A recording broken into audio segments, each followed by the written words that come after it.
You know, at the end of every semester, I like to make cookies or some other pastry for my students. But unfortunately, I'm not going to be able to do that this time. So, you know, I thought that instead of giving someone a fish, I will tell that person how to fish. And so, I wanted to show you today how to make just these very simple cookies that I think you're all going to like. So, it's pretty simple, and you need 8 ingredients. First, you need flour, like, you know, simple flour. You need 1 cup and 3/4 of a cup of flour. Then you're gonna need 3/4 of a cup of butter. That comes down to a bar and a half of butter.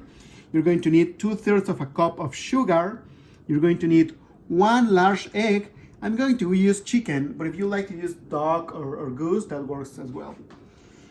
Some sort of jam. I'm going to use cherry jam. 1 teaspoon of vanilla flavoring, half a teaspoon of salt, and half a teaspoon of baking powder.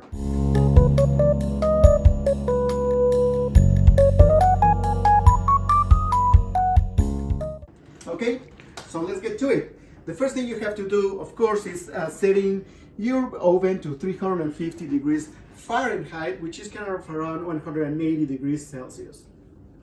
Next thing you're going to want to do is mix the dry ingredients, that is the flour, with the baking powder and the salt. There you go. Now I already put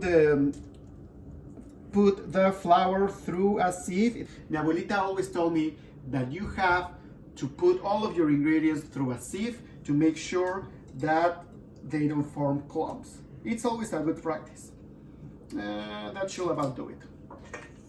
In a different bowl, I already have the butter here that has been softening for a while outside of the refrigerator. I'm going to use this utensil that is very useful. And I'm going to add the sugar again through a sieve. And you dispose of the big grains. Mix it up a little more. I'm gonna add the egg. This is always a little tricky because I don't like eggs, but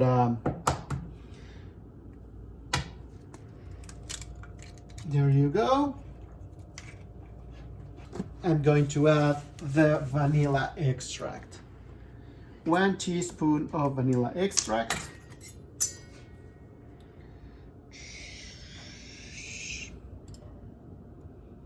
Nice.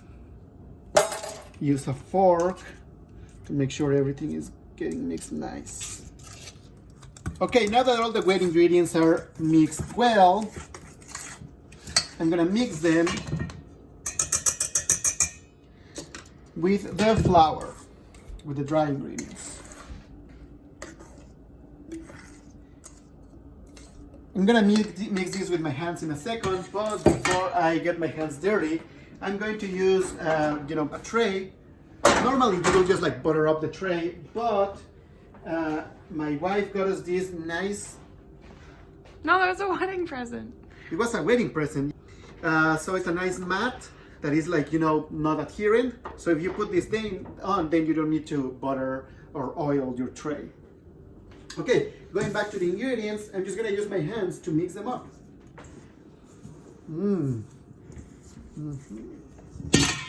Okay, so this is ready. The next step is making little clumps, little balls. There you go. And you just place them on your tray. Okay, I'm almost done with making these little balls of dough. And now comes the fun part. Here is some cherry jam. And these cookies are called Thumbprint Cookies because you imprint your thumb on the cookie, making a little dent like so, and you put a little jam inside. Nice. You can use any kind of jam you use. I just had cherry jam in my refrigerator. It's gonna be the final one.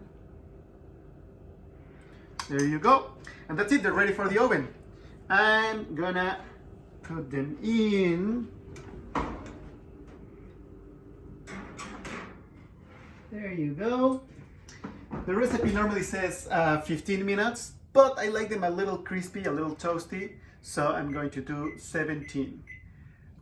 Look great, smell even better, and this is about to be done. So I'm gonna put my mittens and get these babies out of the oven. Oh, nice. Yum, yum, yum. Abuelita will be proud. There you go. Don't forget to always turn off the oven. Let's see. Well, they're really hot right now, so I'm gonna let them rest for a few minutes, and then I'll let you know how they turned out. Okay, I let them rest for like 15 minutes, and I think they are ready to be eaten. Let's start with this one. Still warm.